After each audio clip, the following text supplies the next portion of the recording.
Hi guys so आजको भिडियोमा चाहिँ हामी के गर्नेछौँ भन्दाखेरि चाहिँ एक्सप्रेसको बारेमा चाहिँ हामी हेर्नेछौँ है। सो यसको लागि चाहिँ मैले यहाँनिर ट्युट 61 भन्ने फोल्डर बनाएको छु हैन, र एक्सप्रेसको बारेमा चाहिँ म कुरा गर्नेछु।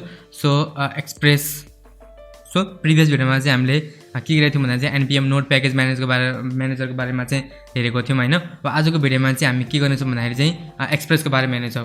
सो एक्सप्रेस भनेको चाहिँ के हो म हजुरलाई क्विकली भनिहाल्छु हैन।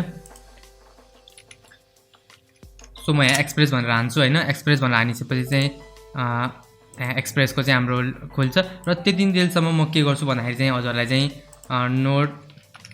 नोड.js को चाहिँ म प्याकेजेसको लिस्टको बारेमा भनेको छु। सो मैले प्रिभियस भिडियोमा चाहिँ प्याकेज लिस्टको बारेमा चाहिँ मैले भनेको छैन हैन। सो म यसमा भिडियोमा चाहिँ म हजुरलाई चाहिँ मेन नोड.js को प्याकेजेसहरूको बारेमा चाहिँ म कुरा गर्नेछु। एउटा छ हाम्रो एनपीएम, हामीले कुरा गरिसक्यौँ हैन। अब एनपीएम पछि हामी अहिले अब एक्सप्रेसको चाहिँ हेर्न गइरहेको छौँ हैन। एक्सप्रेस भनेको चाहिँ हाम्रो के हो भन्दाखेरि चाहिँ पेज राउटिङको लागि चाहिँ हेल्प गर्ने चाहिँ एउटा प्याकेज म्यानेजर हो है। त्यस्तै हाम्रो एसिङ्क भन्ने छ हैन। त्यस्तै अर्को हामीसँग नोड1 भन्ने हुन्छ है। यो ग्रन्ट भन्ने छ, socket.io भन्ने छ। socket.io भन्ने चाहिँ के गर्छ भन्दाखेरि चाहिँ हाम्रो चाहिँ रियल टाइम कम्युनिकेसनको लागि चाहिँ युज हुने हैन, त्यसमा बेस्ड हुने सिस्टमहरु बनाउनको लागि चाहिँ हाम्रो चाहिँ हेल्प गर्छ।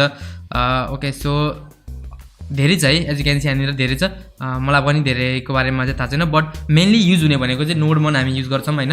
जुन चाहिँ सर्भरको लागि चाहिँ जब हाम्रो चाहिँ कुनै पनि फाइलमा चेन्जेस हुन्छ सर्भर चाहिँ अटो स्टार्ट हुन्छ हैन, अटो रिलोड हुन्छ या सर्भर स्टार्ट हुन्छ।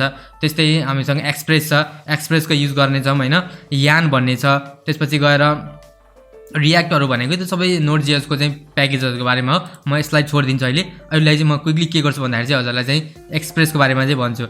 सो एक्सप्रेस चाहिँ एकदम फास्ट मिनिमलिस्टिक हैन वेब फ्रेमवर्क हो हाम्रो नोड.js को लागि चाहिँ। यो चाहिँ हाम्रो चाहिँ के हो भन्दाखेरि चाहिँ एकदम फ्लेक्सिबल छ। वेब एप्लिकेसनहरु बनाउनको लागि, पेज राउटिङको लागि चाहिँ हामीले हेल्प गर्छ हैन। सो मोबाइल एप्लिकेसनहरु बनाउनको लागि पनि हेल्प गरिन्छ। धेरै कुरा छ, यो चाहिँ एकदम फास्ट है। एक्सप्रेस चाहिँ एकदम फास्ट छ। जस्तै हजुरलाई थाहा होला हामीले जब यो गरेको थियौँ ब्याकएन्ड, कस्टम ब्याकएन्ड बनाएको थियौँ हैन, त्यसमा चाहिँ हामीले इल्स एफ हैन कन्डिसनहरु लगाएर चाहिँ गरेको थियौँ। सो त्यसलाई चाहिँ इजी बनाएको छ हाम्रो एक्सप्रेसले चाहिँ हामीलाई इजी बनाउँछ। म क्विकली के गर्छु भन्दा चाहिँ गेटिङ स्टार्टेडमा क्लिक गर्छु र गेटिङ स्टार्टेडमा क्लिक गरिसकेपछि एज यु क्यान सी यहाँनिर अब कसरी इन्स्टल गर्ने भन्ने कुरा चाहिँ हजुर यसले दिएको छ। सो यसले चाहिँ एनपीएम सुरुमा एनपीएम इन्स्टल गर भनेको छ। एनपीएम चाहिँ हाम्रो नोड प्याकेज म्यानेजर हो हैन, मैले भनेको छु। यदि हजुरलाई चाहिँ एनपीएम को थाहा छैन भने चाहिँ प्रिभियस भिडियोमा चाहिँ हेर्नु होला है, त्यसमा मैले कुरा गरेको छु। त्यस्तै अब एक्सप्रेस इन्स्टल गर्न चाहिँ एनपीएम इन्स्टल एक्सप्रेस भनेर लेख्न सकिन्छ हैन। अब टेम्पोररीली चाहिँ इन्स्टल गर्ने हो हैन, कुनै पनि डिपेन्डेन्सीजहरु चाहिँ एड नगर्ने हो भने चाहिँ नो सेभ भन्ने युज गर्न सक्छौँ, अदरवाइज हामी चाहिँ सेभ भन्ने युज गर्न सक्छौँ। सो हामी चाहिँ एनपीएम चाहिँ इन्स्टल गरौँ है। सो एनपीएम इन्स्टल गर्नको लागि चाहिँ म सन्दा सुरुमा त यसलाई म रन गर्छु र रन गरिसकेपछि हाम्रो चाहिँ काम गरेको छु। म यहाँनिर एनपीएम इन्स्टल भनेर लेख्छु। म एनपीएम इन्स्टल भनेर लेखिसकेपछि चाहिँ यसले चाहिँ हाम्रो नोड प्याकेज म्यानेजरलाई चाहिँ इन्स्टल गराउँछ हैन।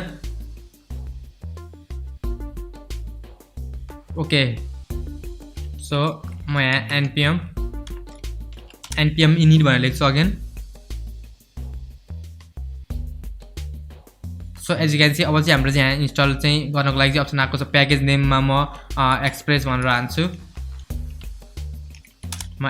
हान्छु, प्याकेज नेम एक्सप्रेस हैन। भर्जन म यही राख्छु, डिस्क्रिप्सन एक्सप्रेस, ट्युटोरियल बनाउँछु, इन्ट्री पोइन्ट यही हो, टेस्ट कमान्ड यतिकै छोडिदिन्छु म। किवर्ड्समा म एक्सप्रेस एनपीएम भनेर राख्छु, म अथरमा म सुशान्त भनेर राख्छु।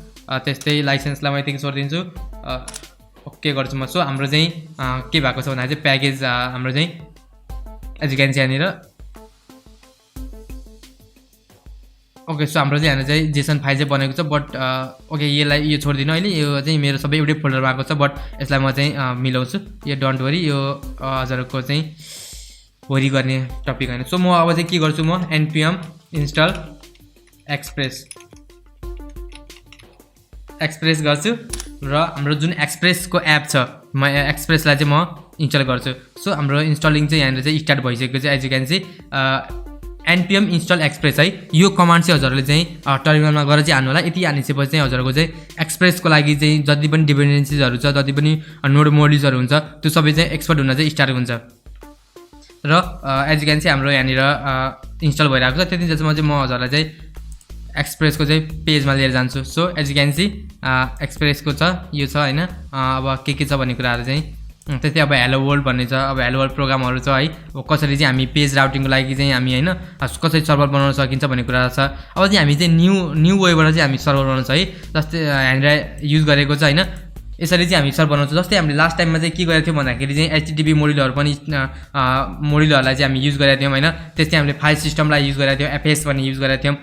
यदि हजुरहरूले चाहिँ हाम्रो यो वेबसाइट यो वेब डेभलपमेन्ट कोर्स चाहिँ हेर्नु भएको छ भने चाहिँ हजुरहरूलाई 100% थाहा होला कि हामीले चाहिँ फाइल सिस्टमहरूको बारेमा एचटीटीपी मोड्युलको बारेमा चाहिँ युज गरेको थियौँ है। सो डोन्ट वरी, यहाँ के लेखेको छ भन्ने कुराहरूमा हजुरले टेन्सन नलिनु, यो सबै कुराहरू म एक्सप्लेन गर्नेछु हजुरहरूलाई। अब हामी चाहिँ एक्सप्रेसको युज गर्नेछौँ यो थ्रु आउट द ट्युटोरियल हैन। अब एक्सप्रेस छ, एक्सप्रेसमा चाहिँ अब हामी कसरी चाहिँ हैन पग चाहिँ कसरी युज गर्नेछौँ हैन, टेम्प्लेटहरू कसरी युज गर्नेछौँ, एचटीएमएल फाइलहरूलाई चाहिँ कसरी रेन्डर गर्नेछौँ भन्ने कुराहरू चाहिँ हामी हेर्नेछौँ है।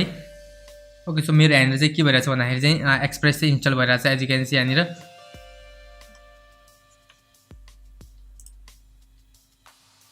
र मेरो प्याकेज जेसन फाइलहरू पनि ओपन भइरहेछ। So as you can see हाम्रो अब यो प्याकेज इन्स्टल हुन चाहिँ अलिकति टाइम लिन्छ है। एक्सप्रेसले चाहिँ प्याकेज इन्स्टल हुन चाहिँ अलिक टाइम लिन्छ, हजुरहरूले चाहिँ वेट गर्नु होला। ओके, सो हाम्रो चाहिँ एक्सप्रेस चाहिँ इन्स्टल भएको छ एज यु क्यान सी यहाँनिर है।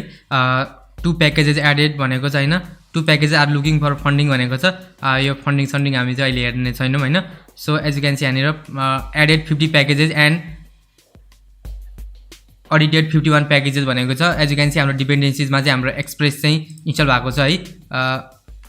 यसरी चाहिँ हजुरले चाहिँ एक्सप्रेसलाई चाहिँ युज गर्न सक्नुहुन्छ है। अब एक्सप्रेसको चाहिँ यो भयो है। सो यो त हाम्रो प्याकेजेस भ्यालु है। एज यु क्यान सी प्याकेजेसमा चाहिँ हाम्रो एक्सप्रेस चाहिँ इन्स्टल भएको छ भर्जन 1.0.1। त्यसपछि एक्सप्रेसको भर्जन चाहिँ कति छ भन्दाखेरि चाहिँ 4.17.3 छ हैन। नोड मोड्युल्सहरूको बारेमा दिएको छ यहाँनिर लग फाइलमा, जेसन फाइलमा। सो यो छ एज यु क्यान सी यहाँनिर हाम्रो फोल्डरभित्र छ है।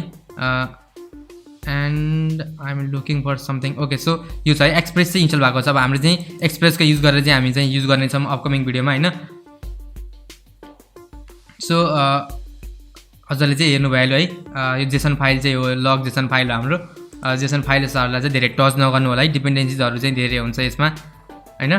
So as you can see node modules एउटा मैले भनेको थिएँ, नोड मोड्युल्सको फाइल चाहिँ अरू हुन्छ हैन। यसमा चाहिँ अब डिपेन्डेन्सिजको पनि डिपेन्डेन्सिज हुन्छ, डिपेन्डेन्सिजको पनि डिपेन्डेन्सिजहरू हुन्छ भनेकोमा चाहिँ जति पनि हाम्रो यो प्याकेज म्यानेजरलाई म्यानेज गर्नको लागि चाहिँ चाहिने डिपेन्डेन्सिजहरू कोडहरू हुन्छ नि, त्यो सबै चाहिँ यहाँ अलरेडी छ कि रिटर्न गरिएको छ। So as you can see यो फोल्डरहरूमा चाहिँ बिनभित्र हेर्न सक्नुहुन्छ हजुरले डिफ्रेन्ट फाइलहरू राखेको छ हैन, लाइसेन्स एग्रिमेन्टहरू धेरै कुराहरू राखेको हुन्छ है। सो यो फाइललाई नोड मोड्युल्सको फाइललाई चाहिँ टच नगर्नु होला है। र एज यु क्यान सी यहाँनिर चाहिँ अलरेडी छ है, धेरै कुराहरू चाहिँ छ। वेल आई थिङ्क एक्सप्रेस चाहिँ हजुरलाई चाहिँ बुझ्नुभयो होला। अब अपकमिङ भिडियोमा चाहिँ हामी हेलो वर्ल्ड प्रोग्राम चाहिँ लेख्नेछौँ हैन एक्सप्रेसमा चाहिँ।